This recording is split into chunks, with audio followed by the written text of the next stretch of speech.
ini inisiatif siapa? Apakah maksudnya gini, ketika Jody merekrut Ustadz yang bilang Ustadz ini sebenarnya inisiatif siapa, atau memang Yusuf Mansur lah yang masuk ke sana gitu ya? Karena kok Yusuf Mansur lebih superior daripada Jody gitu? Apakah Yusuf Mansur modalnya besar, sebagai investor besar gitu, sehingga Jody itu prioritasnya lebih kecil? Tapi kalau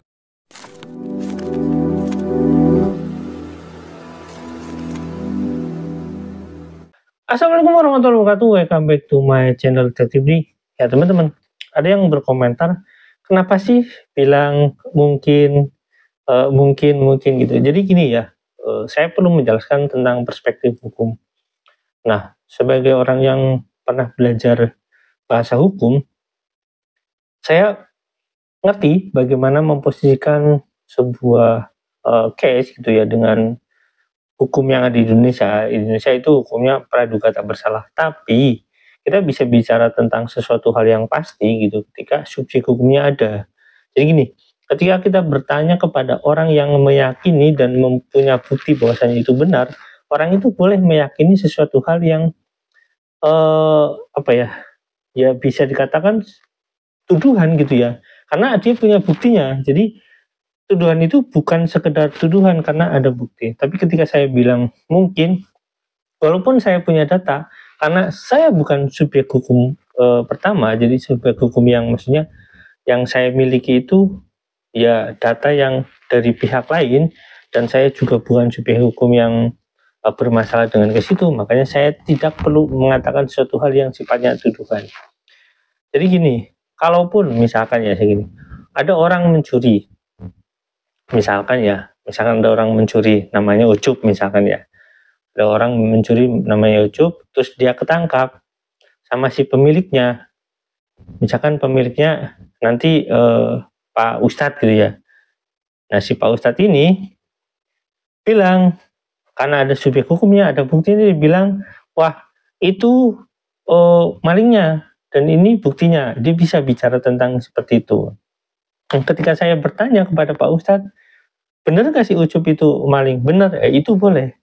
Tidak menggunakan kata mungkin. Nah, tetapi ketika kita bertanya kepada tetangganya bilang, katanya Pak Ustadz itu malingnya.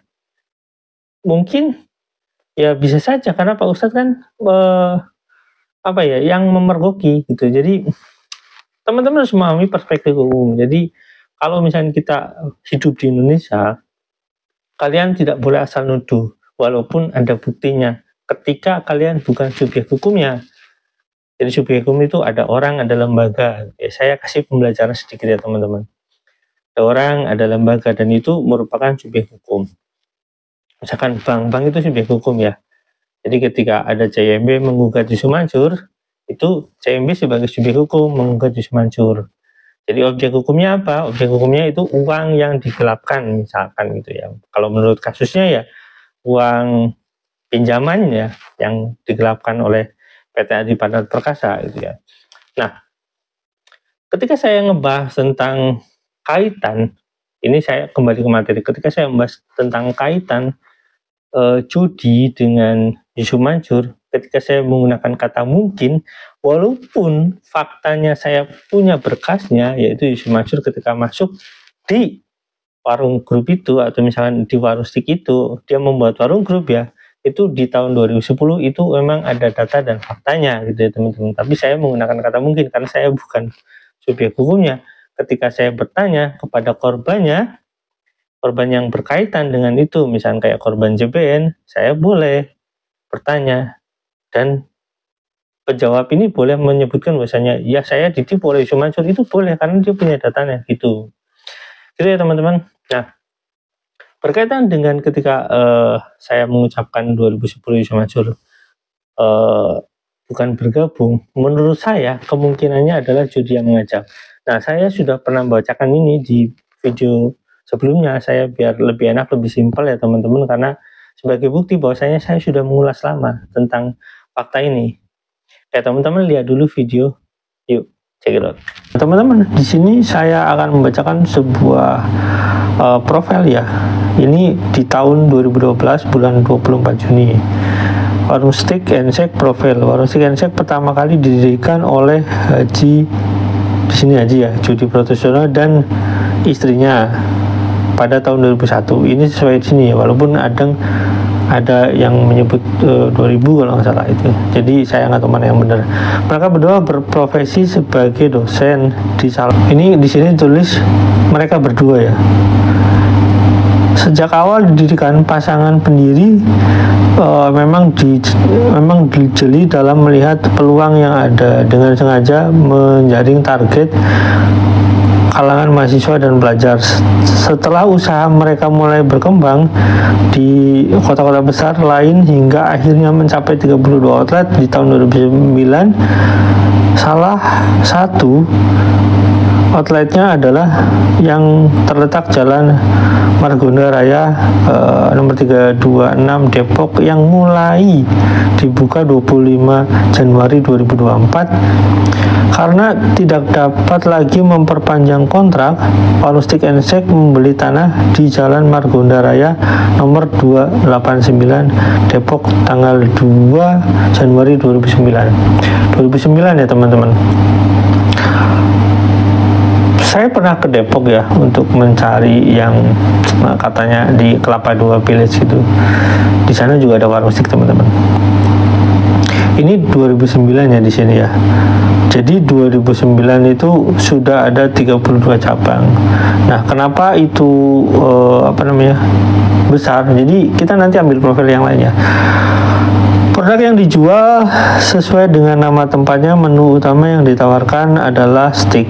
Ada 2 steak, yaitu steak original dan steak goreng tepung. Dokumen pribadi sejak didirikan 10 tahun lalu, ini dari 2012 ya, jadi mungkin ini salah pengetikan. Usaha kuliner telah mencapai 50 outlet gerai dengan omset di atas 100 juta.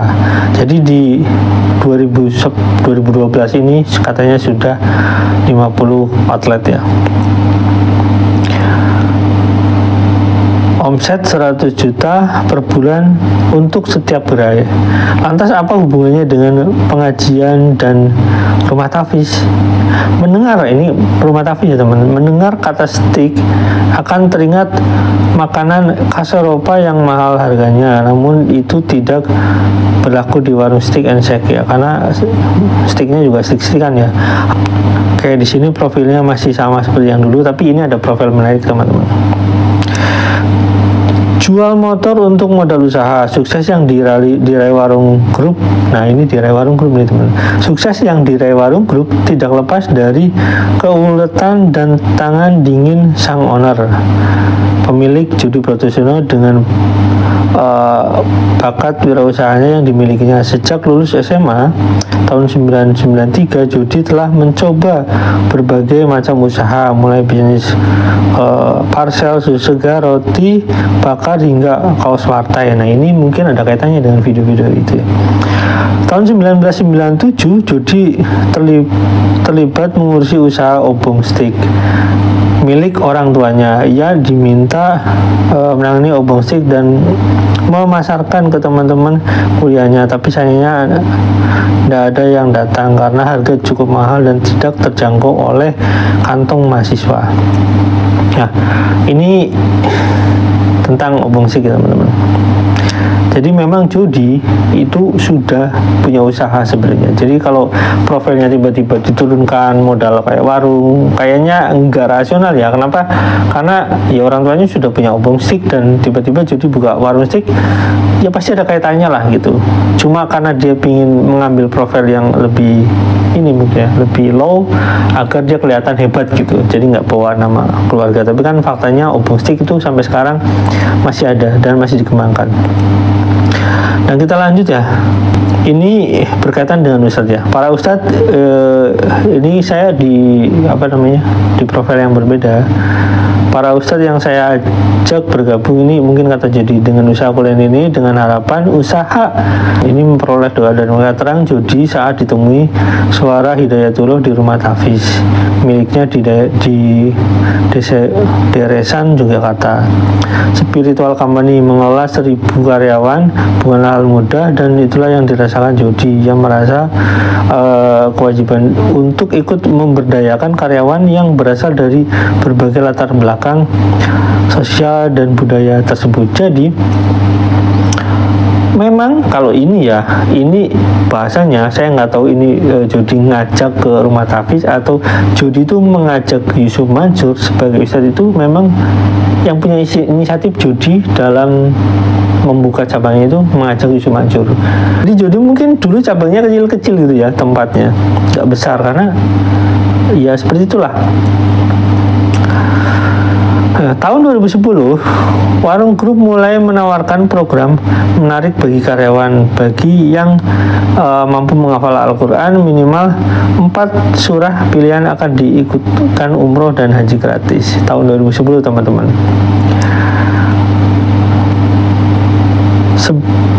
Ternyata banyak karyawan yang bisa menghafal 4 surah dan terpaksa dilakukan pengundian untuk memilih 6 diantaranya kata Jody. Sebagai bagian dari Spital Company, Jody menerapkan aturan ketat kepada karyawan. Bila tahun 2009 larangan merokok ditunjukkan kepada seluruh manajemen, maka mulai 2010 karyawan dilarang merokok. Bagian ini penting ya teman-teman, karena memang berkaitan dengan 2010 itu, di mana Yusuf Mansur mengakui dia itu masuk ke sana ya teman-teman. Oke, itu teman-teman videonya. Nah teman-teman, saya mengungkapkan video-video itu berkaitan dengan skripsi. Skripsi adalah sumber karya ilmiah yang bisa dipertanggungjawabkan, karena itu nanti diuji agar menjadi sebuah skripsi yang memang sudah lulus tes. Itu diuji di, ya kalau kampus ITB ya berarti ITB, di UGM ya berarti UGM, dengan kapasitas sebagai kalau misalkan profesor yang uji ya profesor gitu ya, kalau itu tesis. Atau biasanya kalau skripsi ya yang ngetes ya, kalau nggak doktor ya biasanya S2 ya teman-teman. Ini ya teman-teman, kalau kita ngomong atau menyimpulkan berdasarkan data itu diperbolehkan, tapi tidak penuduh ya, karena ini kesimpulan pribadi.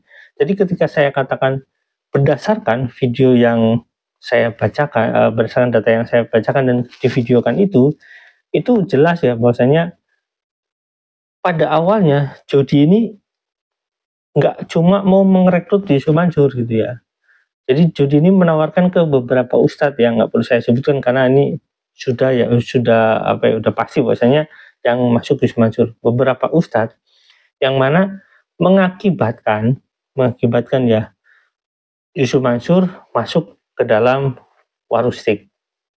Nah, saya bisa menjelaskan lagi tentang kondisi ya, ini kondisi yang bisa saya pahami pada tahun 2010, 2011, 2012, 2013, kondisi yang kemungkinan besar yang terjadi pada saat keluarga judi ini di tahun-tahun itu ya. Jadi nanti saya akan investigasi biar teman-teman tahu lebih detail, ini loh kondisinya di tahun ini, obung ini seperti ini gitu ya. Nanti saya akan jelaskan di video investigasi biar lebih enak. Nah, tapi intinya adalah berdasarkan